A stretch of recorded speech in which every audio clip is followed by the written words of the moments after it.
ഇത് പോളിഷ് ചെയ്യുന്ന പറഞ്ഞാൽ ഒരു കൂടിയ സാധനമാണ്, സൈനൈഡാണ് അതിന് ഉപയോഗിക്കുന്നത്.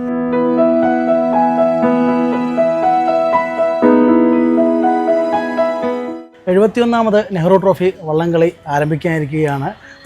1952 പ്രധാനമന്ത്രി ജവഹർലാൽ നെഹ്റു നേരിട്ട് കയ്യൊപ്പിട്ട് നൽകിയ ആ ഒരു കേരളത്തിൻ്റെ അഭിമാനമായ നെഹ്റു ട്രോഫിയാണ് ഇവരുടെ കയ്യിലിരിക്കുന്നത്. വർഷങ്ങളായി ജയൻ ചേട്ടനും ബിസൻ ചേട്ടനും ഇവർ രണ്ടുപേരുമാണ് ഈ ഒരു ട്രോഫി വള്ളംകളിക്ക് മുന്നോടിയായിട്ട് ഒരുക്കുന്നത്.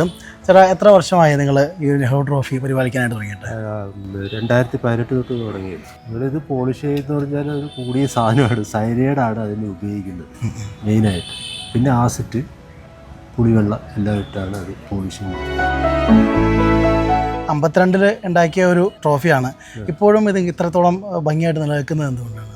ഇത് പരിപാലിക്കുന്നത് നമ്മൾ സൂക്ഷിച്ച് കൈകാര്യം ചെയ്യുന്നതുകൊണ്ടാണ് ഇതിങ്ങനെ ഇരിക്കുന്നത്. പിന്നെ ഈട്ടിത്തടിയിലും വെള്ളി കൊണ്ട് ചെയ്താണ് ഇത്ര വർഷം പഴക്കം നിൽക്കുന്നത്.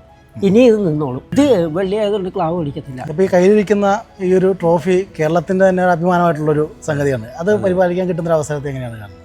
ഒരു നല്ലൊരു അവസരമാണ് ഞങ്ങൾക്ക് കിട്ടിയിരിക്കുന്നത്. അത് ഞങ്ങൾ ഇന്നും കാത്തു സൂക്ഷിക്കാൻ താല്പര്യം. ജയൻ ചേട്ടനും വിൻസൻ ചേട്ടനും ഇവർ രണ്ടുപേരുമാണ് നെഹ്റു ട്രോഫിയുടെ ഒരു തരത്തിൽ പറഞ്ഞാൽ പരിപാലകരെന്ന് പറയാം. ഇപ്പോൾ നാളത്തെ പരിപാടിക്കായി ആ ട്രോഫി ഒരുങ്ങിക്കഴിഞ്ഞു.